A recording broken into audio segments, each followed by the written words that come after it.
Good afternoon, listeners. I'm here with Noah. Noah, good afternoon. Good afternoon. Thanks for having me here.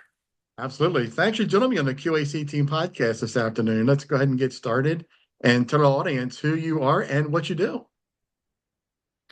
So my name is Noah Healy, and I'm an algorithm developer. I've created a new form of market system to improve how commodity markets function. And these days, I'm suing the federal government about the patent. I saw your notes coming through. I was really intrigued by that. I was like, I can't wait to hear more about how this is going to turn out. Very interesting.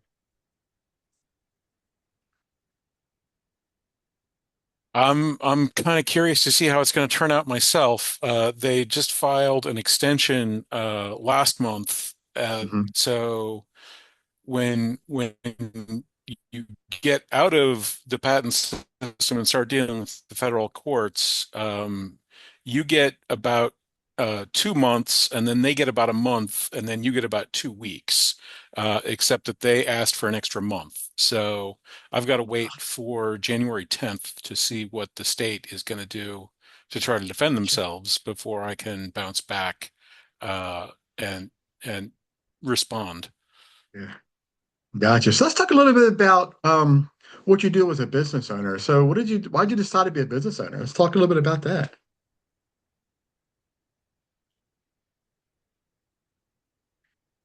Well, um, basically, the way our society functions, we don't really accept ideas any other way. So it was sort of backed into it.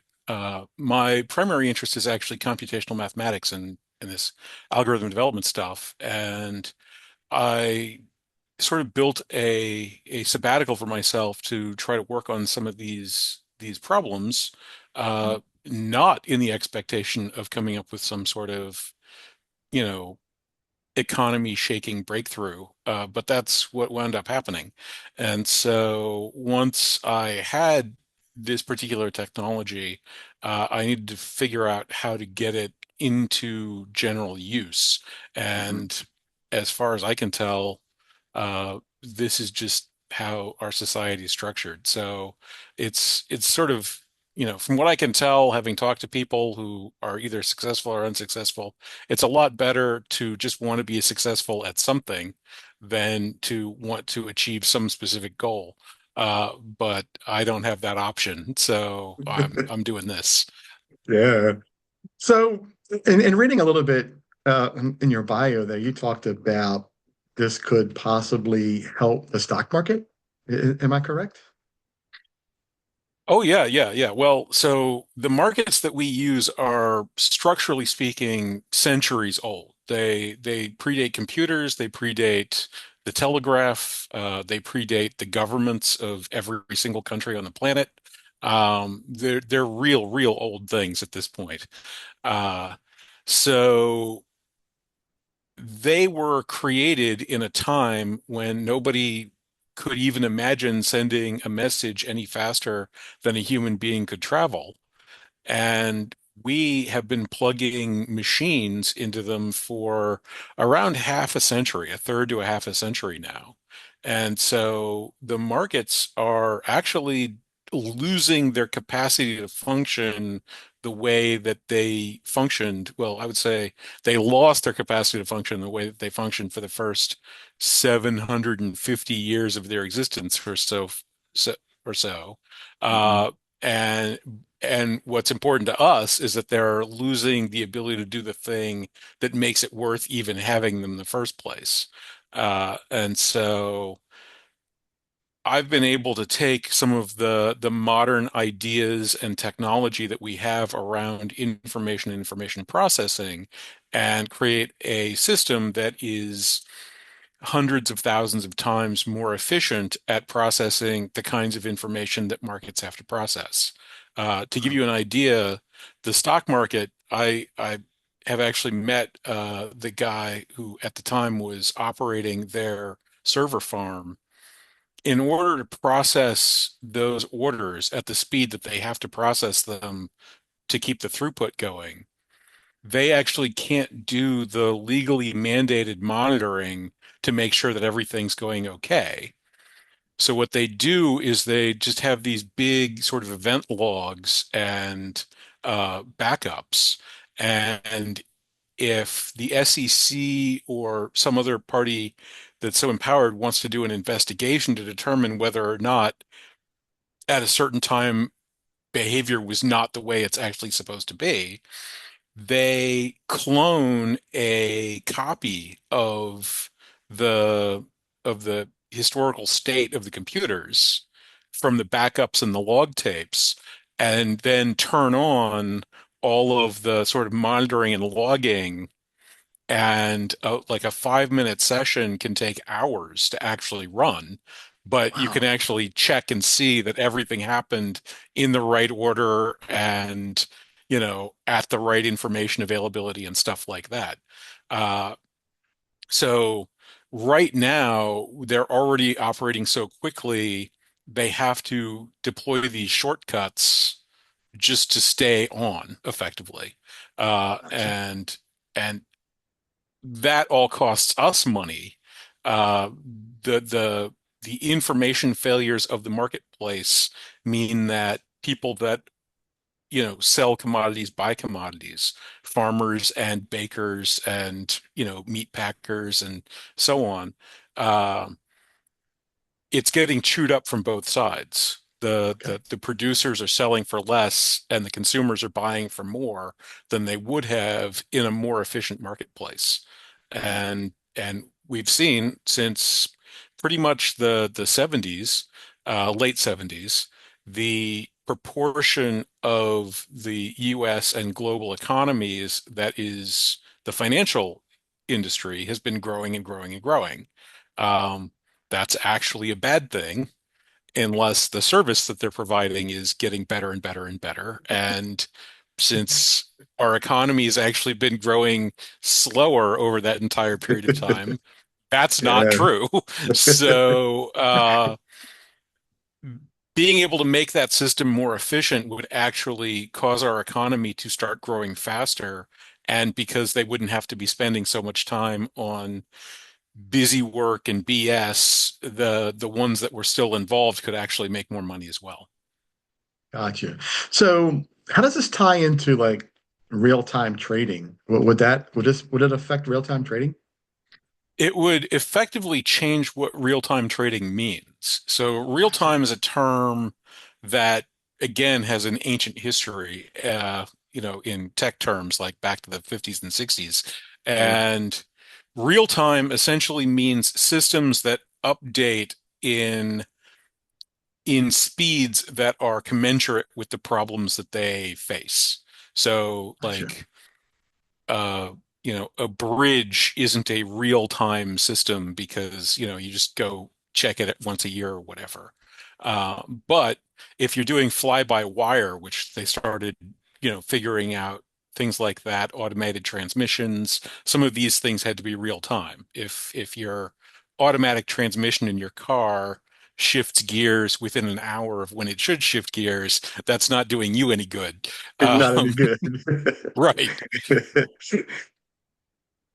With computers becoming highly ubiquitous, real time came to mean instantaneous, which is not actually what it means. It actually means sort of commensurate with need. And so what we've seen happen is the marketplaces have been hyped up to computer speeds. Modern markets like the New York Stock Exchange or the very Chicago exchanges or the Intercontinental Exchange are trading frequently in microsecond speeds. So that is 1 million times a second. To put this in context, um, uh, light travels roughly 300-ish meters, or about 3 football fields, including the end zones, in a microsecond. Sure. Um, so humans don't really move that quickly. And most of the stuff that we're physically trading through these things actually have to get further than 3 football fields. So that's not real time. That's actually too fast.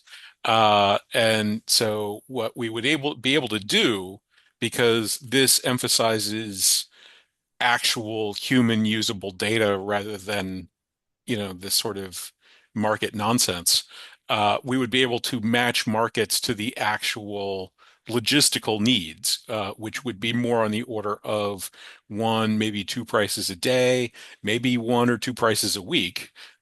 Because, a farmer needs to farm. They don't need to be glued to a television 24/7 to see what's happening with the price of whatever they're farming.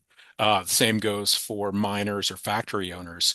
Uh, the production is more important than the sale, because without the production, there's not going to be a sale. So the value of the sales system is minimizing the amount of time and attention it requires to get the best deal that's available. Yeah, that makes sense. Yeah, I ran into a guy uh, probably within a year or two ago who had some real-time tracking system he was using for the stock market, and he was real-time tracking when to buy, when to sell. I thought it was pretty interesting how he had this thing put together. So I want to get your input real quick on what are your thoughts about that? Pretty accurate, not Uh, accurate? well, so there are things you can do, but mostly it comes down to actually being able to run the information processing. Hmm. Um, the markets are generating on the order of petabytes a year. So a petabyte is the next one up after terabyte. So if you have like a 1 terabyte hard drive on your computer, if you had 1,000 of those, that's what you would True. fill up over the course of a Impressive. year. Yeah. Another way to think about a petabyte is that if the human eye is pretty accurate, but we have visual systems that operate at sort of the visual accuracy of the human eye. So, uh, sort of, 4K style video at Hmm. movie sized, object at 60 frames a second.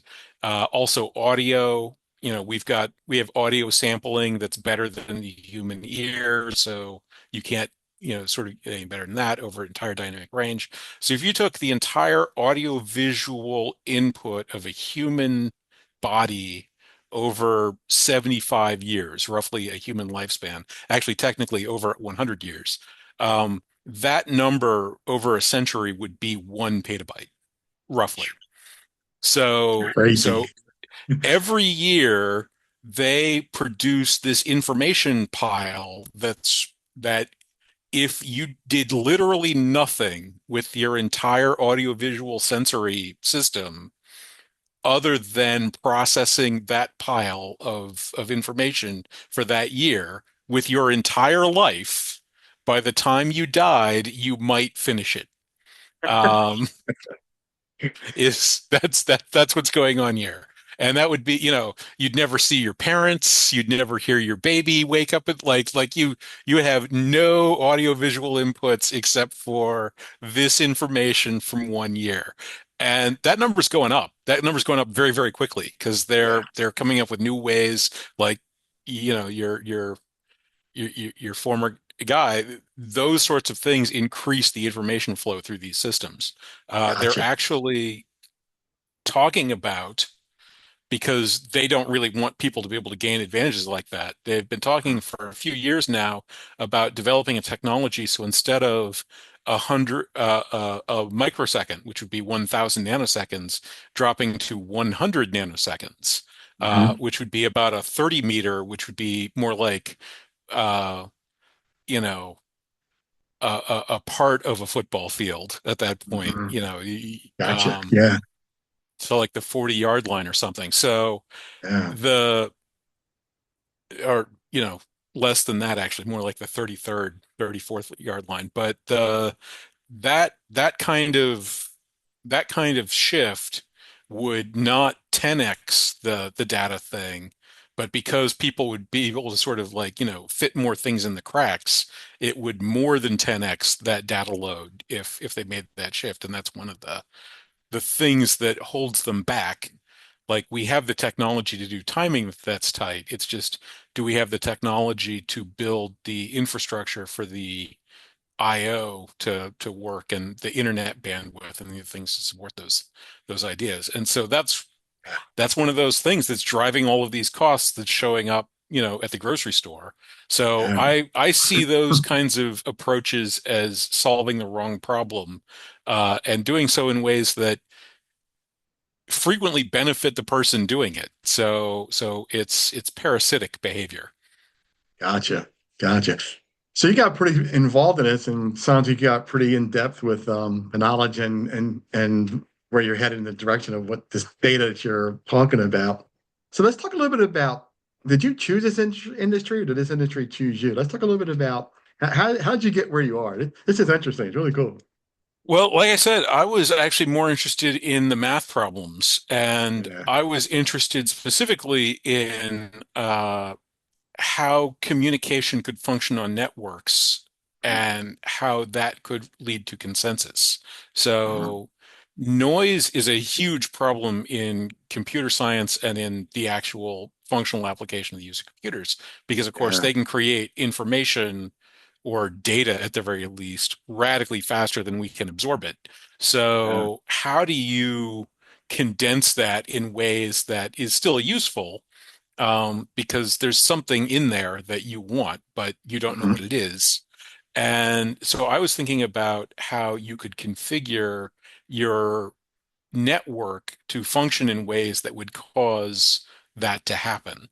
And I found an approach that sort of aligns incentives around making that happen.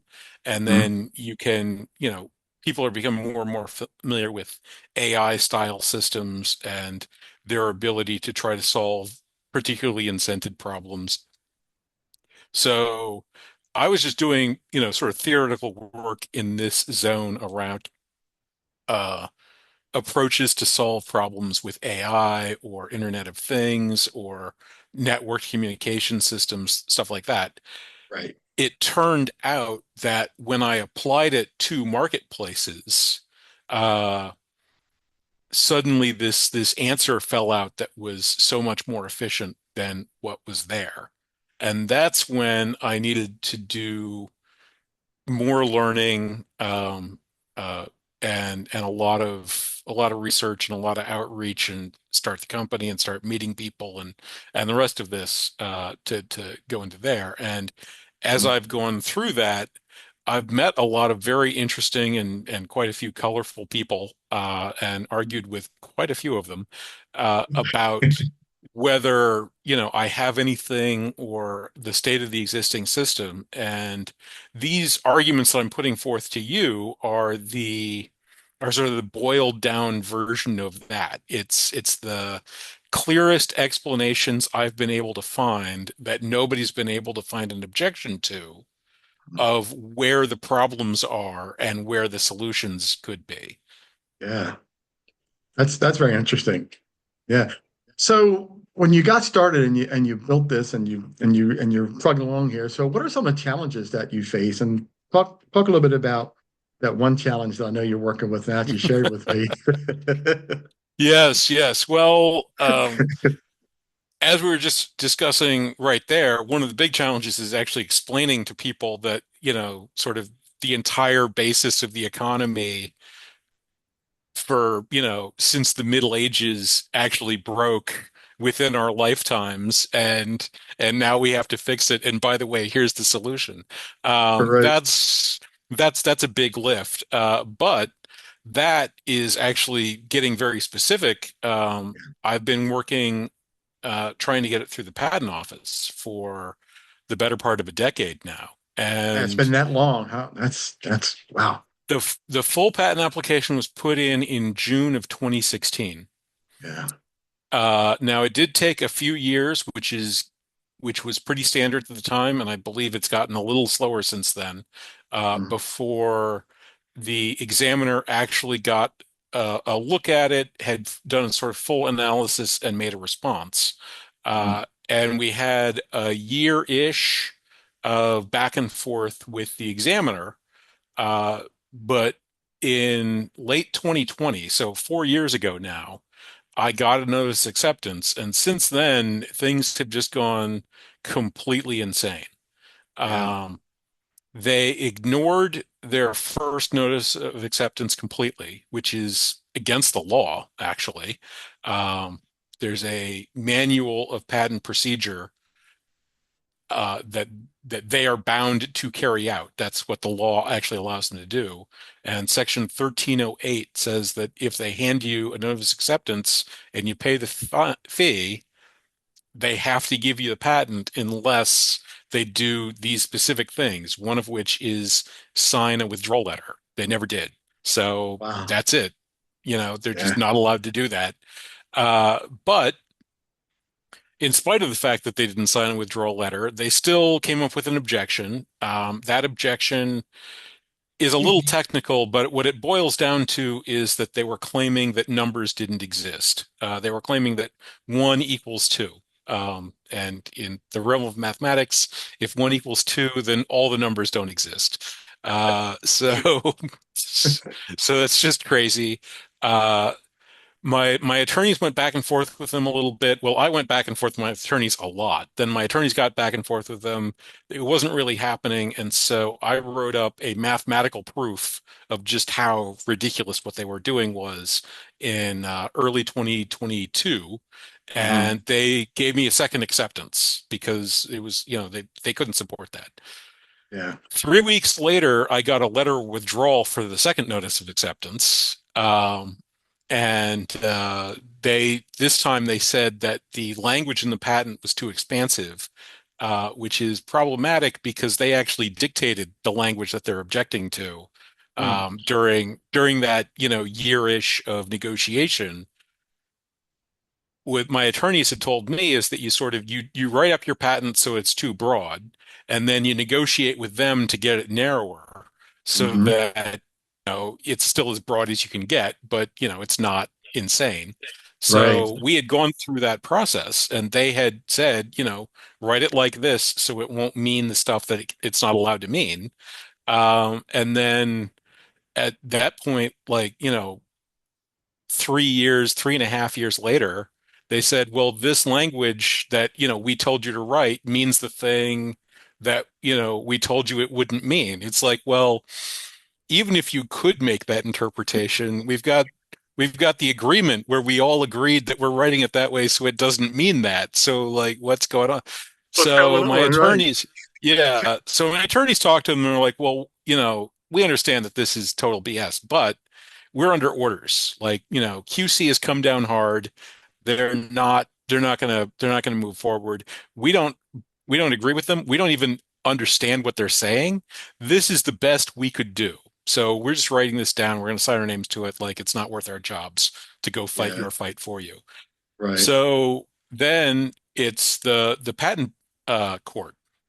So the patent office is like the IRS. They've got their own internal, court-like system. There are little Uh, processes. So yeah. yeah. So we put together an appeal, sent it over to them, and July of this year, they they came back and they said, okay, we're going to look. The record at that point was around 500 pages long. They decided to look at four parts of it, around say 20%. Um, they decided to completely ignore the arguments around their violation of the law back in 2020. Um, they decided to reaffirm the one equals two argument because they said we hadn't made a counter argument because they decided to ignore the part of the record where we made the counter argument. Uh, they decided to dismiss our second counter argument just because, literally, like they're just like, we're not going to give a reason for this. We're just going to do it. I'm And just gonna do then, it. yeah, the bit where like they had said that these words would mean this, but then they were saying they mean the other thing. It's like, nah. Um, Yeah. So, and then, on a real high level, tell our sure. audience on a real high level, tell our audience just basically what this battle is about, so they can get an understanding of what you're dealing with. Because this patent office it can get really tricky, as you're explaining. I've dealt with patents as well, and I know what you're going through. Yeah, well, there's there's sort of three principal issues at hand here. Principal issue number one is does the federal government have the right to violate the law? Because that's the first thing that happened, basically. Right. Principal issue number two is the patent system well defined enough for there to be patents? Because this is an issue that's hit a lot of other people besides just me. But Right. we're getting down to these semantic arguments about, sort of what is, except that because I'm a computational mathematician and I've been very careful to couch everything in terms of these physically verifiable math things that all are real. Um, Mhm. in order to deny my patent, they would actually have to upend the existence of patents. They're not aware of this yet, but I was Mhm. very explicit in the latest salvo. And then the third issue at hand, is, you know, what's the status of modern technology on government itself? Because the people that I'm dealing with at the patent office who are empowered by America's future technological, direction Yeah. fail on the most basic forms of understanding of mathematical and computational technologies. They can't do the kind of analysis that you train people to do before you even start writing programs. Yeah. Um, and so they're putting forth arguments that sound plausible enough unless you understand that they're just totally meaningless. Right. And so, while in my opinion, they've gotten my case quite incorrect, even worse than that, they've evidenced no ability to get cases correct. And Yeah. there's thousands, tens of thousands of patents. There's trillions of dollars of assets that exist because patents exist. Hmm. If if even a small fraction of those are incorrectly being bruited about, then that's hundreds of billions of dollars that don't exist in our economy. Yeah. Uh, and that's the kind of thing that, starts shifting governments and societies around if Yeah. suddenly a few $100 billion vanishes. Right. Uh, And this all started on because you submitted a patent and it basically got denied. well, it got accepted, and then they started breaking the law in order to not accept it. Ah, that's what I was trying to figure out, right? Because I know Yeah. you had talked about how it didn't, but then I went, wait, how did it and did not? But then I got it. So it got accepted. Then they were trying to retract it and say, oh, well, we were wrong. We can't do this. Yeah, yeah. Yeah, got it. And th the thing is, there is room within and around the patent system. There's a plausible argument to be made that this particular patent's valuable enough that it shouldn't belong to me just because I came up with it. Yeah, Uh, yeah, there are two mechanisms that are available to deal with that. One of them, not really in this case. The the U.S. government has classified patents during the processing before. yeah. And that's something that they could have done to me years and years and years ago before I started telling everybody what I was doing, which I started doing almost immediately. Gotcha. Uh, but they could have just said, Mhm. "Oh yeah, this is classified information. You're not allowed to talk about this anymore." Right, And right. Yeah, to zip it right up and say you're right, done. yeah, Yeah, yeah. Here's your patent. That's great. Nobody can use this but you. You can't use it either, yeah. and you can't tell anybody about it. Bye. Go live your life. Right. Yeah. They could have done that. There are hundreds of patents to which that has been done. Yeah, Um, the other thing they can do is patents are property. You can sell them away and stuff like that. And the sure. takings clause allows government to, decide that privately held property properly belongs in government hands for whatever use. And in the early days of nuclear technology, that was actually used. In the later days of nuclear technology, they did the the other thing where they just were like, yeah, we're gonna make all that secret. But Yeah, uh, we're just at making it all top secret. Yeah, exactly. Yep. at Los Yeah. Alamos, in an attempt to sort of contain nuclear technology, they got the scientists to invent a bunch of things and then bought all the inventions from them. And Uh, buy the inventions and yeah, patent so those. Yeah. right, so that they would hold all the patents, and Yeah. that they can like it has nothing to do with me. They can say, oh, okay, this is an important idea. It has to be patented because we can't find any reason not to do that. But this Noah Healy character, is not He's not part of the privy to that. team. Yeah, yeah. So we need to control it. So they could just use the takings clause. Uh, Yeah. but but that would involve something very different than whatever it is that's actually going on. Yeah. Um, a point that I've been making and sort of made during the delay. So they just filed for delay. So they would have had to actually file their case about 10 days ago, but now they have until January 10th. January 10th. The for, for me to have encountered the number of sort of critically important judges in the patent system who can't do basic arithmetic. Um, Either a large majority of the people involved in making the important technological decisions for America can't do basic arithmetic, Can't do uh, it. Yeah. It's amazing. or I sort of won a, negative lottery ticket where some sort of 1 in a million-ish or worse chance of just got the only three guys that couldn't do arithmetic. Yeah. Or what's actually sort of the least damaging is that there's actually some nefarious, intent behind their decision to break the law and now decision to come up with ridiculous arguments to try to justify having broken the law. Right. That's But crazy, isn't it? I don't have the investigative resources to Right. dig into a federal agency with No. like 13,000 employees and figure Yeah. out what they're up to. Right. So let's talk about this in closing here. So what are your expectations in the next year or two? Where do you hope to be? Do you hope this will be closed up in a year or two, or what are your thoughts on going forward with this? Well, so there are a handful of people that are operating the system under an open source license overseas.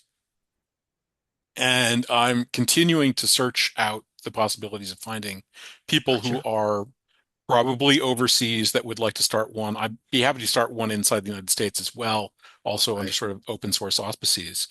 But Gotcha. there's that limits the amount of sort of property right that can exist and how much Mm. power I can offer and influence these kinds of projects. Yeah. And so that's sort of prong one, and that's something I've been chipping away at while going through this. Hmm. The other side of things is that we may well see some very significant shifts in patent system as a result Patent of system. this. Yeah, I'm Um, definitely intrigued by that because I want to talk to you after this about patents because I have an issue that I would love to run by you. I'm intrigued.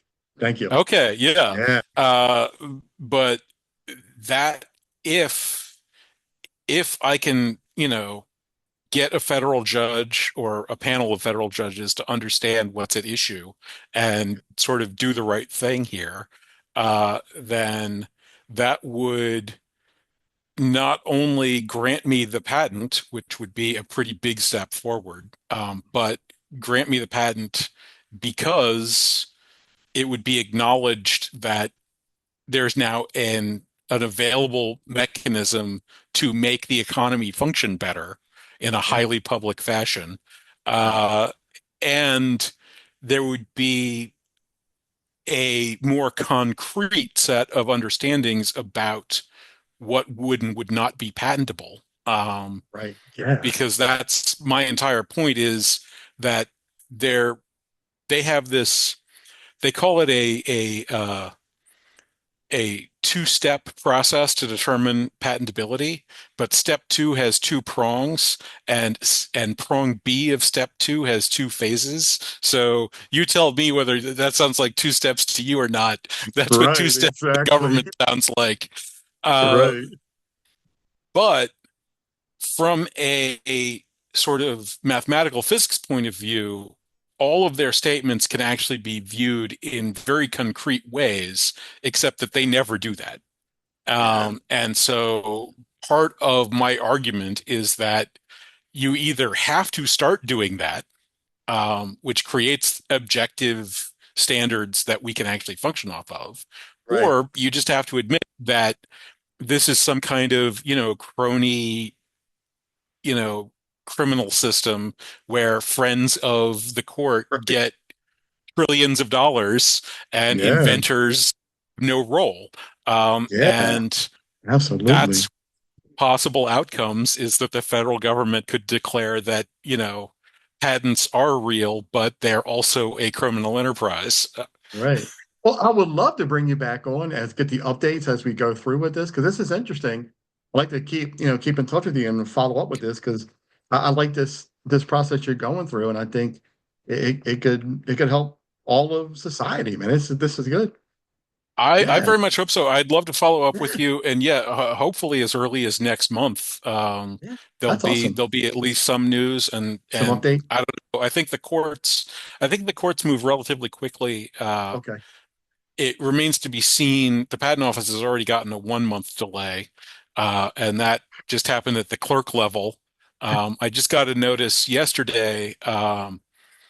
With a change of administration, I'm assuming the Hmm. current director stepped down, and so they now have Yeah. an acting director who is now technically the guy I'm suing, Yeah. because that's how Now, it do you have a works. website that we can reach out to follow everything on, or Instagram, or do you have social media? I do have some social media. My most active social media is on LinkedIn. I'm Noah Okay. Healy on LinkedIn, uh, Gotcha. I'll have to check you out. I'll and get you on LinkedIn. Absolutely. yes, absolutely. Awesome. And that actually, I probably should file some of my stuff. I've got some pretty spicy things I've sent to the court. Yeah, That would that love to might see be some of it. decent LinkedIn Yeah. content. See, absolutely. Well, Noah, thanks for coming on, man, and sharing your story. I think it was very technical, very intense. And I want to further this conversation as you go along with this and keep following because I think you have a lot here that you can offer to people who want to maybe apply for a patent or somebody like me who had some issues with a patent who I'm trying to still figure out if I should move forward with something like that. And I think you're the guy that can help me make that decision. And I'll talk to you about it. Appreciate it. Okay, Yeah. Noah, thanks again for coming on. Appreciate it, man. And we'll talk soon. absolutely. Thanks, sir. Have a great day. You too. Bye bye. Thank you. You've been listening to the Q.A.C. Team podcast with your host, Charles Luttrell.